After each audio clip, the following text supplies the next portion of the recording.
Have you ever dreamed of pulling off the perfect crime? A heist so audacious, so brilliantly simple that you vanish without a trace, leaving behind only a legend? Well, someone actually did it. This is the story of the man who called himself Dan Cooper, but who the world would come to know as D.B. Cooper, the ghost who jumped from a plane and into American folklore. It all started the day before Thanksgiving, November 24th, 1971. A man, described as being in his mid-40s, conservatively dressed in a dark suit with a black tie and a white shirt, boarded Northwest Orient Airlines Flight 305 in Portland, Oregon. He bought his one-way ticket to Seattle under the name Dan Cooper.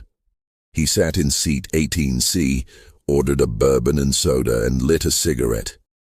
He looked like any other businessman on a routine flight. But he wasn't. Shortly after takeoff, Cooper handed a note to a flight attendant named Florence Schaffner. Thinking it was just a lonely businessman's phone number, she initially slipped it into her purse. But Cooper leaned in and whispered, "Miss, you'd better look at that note. I have a bomb." The note was clear and concise. It stated he had a bomb in his briefcase and demanded her to sit with him. Florence did as she was told. Cooper calmly opened his briefcase, giving her a glimpse of what looked like 8 red cylinders attached to wires and a large battery. The threat was real. His demands were simple and specific: $200,000 in negotiable American currency, which translates to unmarked $20 bills, 4 parachutes, 2 main chutes and 2 reserve chutes, and a fuel truck ready in Seattle to refuel the plane upon arrival. Why 4 parachutes? To this day, that detail baffles investigators. Was it to suggest he might take a hostage with him, forcing them to jump too?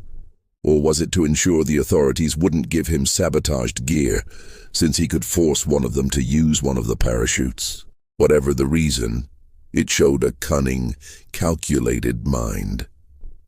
The airline's president, Donald Nyrop, authorized the payment, deciding that the lives of the 36 passengers and 6 crew members were worth far more than the ransom.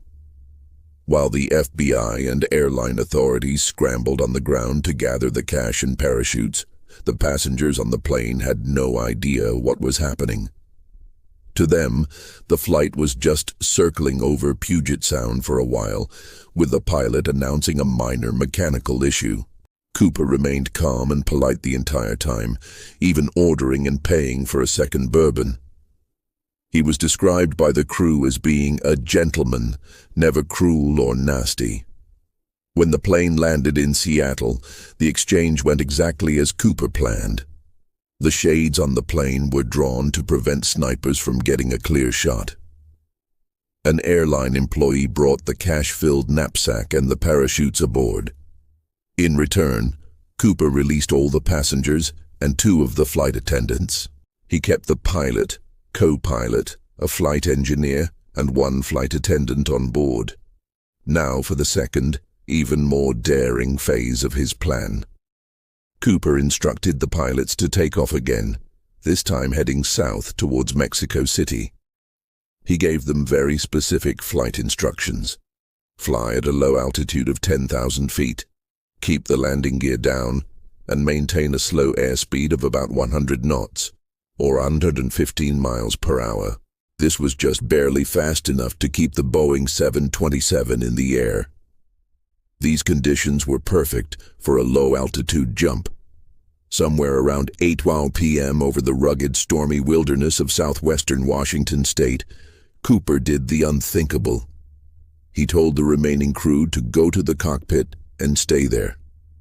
Then he went to the back of the plane, lowered the aft air stair, a unique feature of the 727 that opens from the rear belly of the jet, and with $200,000 strapped to his body, he jumped out into the freezing, rainy night.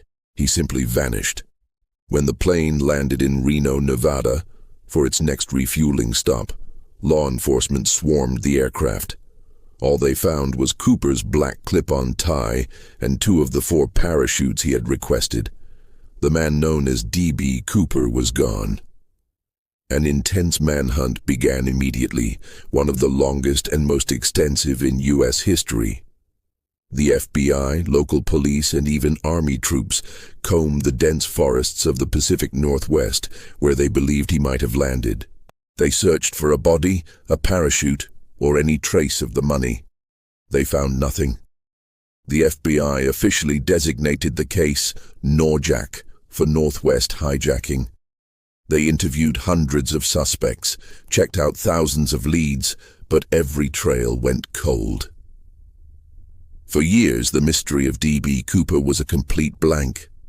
Was he an experienced paratrooper, an ex-military man with survival skills, or just a desperate person who got lucky and then likely perished in the unforgiving wilderness? The FBI leaned towards the latter, believing it was highly unlikely anyone could have survived a jump at night, in a storm, into a dense forest with freezing temperatures. Then, in 1980, nearly 9 years after the hijacking, a young boy named Brian Ingram was digging a fire pit on the banks of the Columbia River, about 20 miles from the suspected jump zone. He unearthed a startling discovery: 3 bundles of decaying cash, still held together by rubber bands. The serial numbers were a match. This discovery only deepened the mystery. The money was found far from the original search area. How did it get there? Did Cooper lose it during the jump? Did he bury it and intend to come back for it later? Or did the river simply carry it downstream over the years? Extensive searches of the area turned up no other clues, no more money, no parachute, and no human remains. The trail went cold once again. Over the decades, countless theories have emerged. Some believe Cooper died in the jump. Others believe he survived and lived out his life in quiet anonymity. Dozens of men have been named as potential suspects. There was Richard McCoy Jr., a Vietnam veteran who pulled off a similar copycat hijacking just a few months later. But his physical description and other details didn't quite match. There was Dwayne Weber, who on his deathbed confessed to his wife, "I'm Dan Cooper," but DNA evidence later ruled him out. Another compelling suspect was Sheridan Peterson, a former W-2 paratrooper and smoke jumper with extensive experience, but the FBI could never definitively link him to the crime. In 2011, the FBI announced they were examining a new piece of evidence: the clip-on tie Cooper left behind. Using advanced technology, they were able to isolate particles of pure, unalloyed titanium on the tie. This was a rare metal in 1971, used primarily in the high-tech aerospace industry.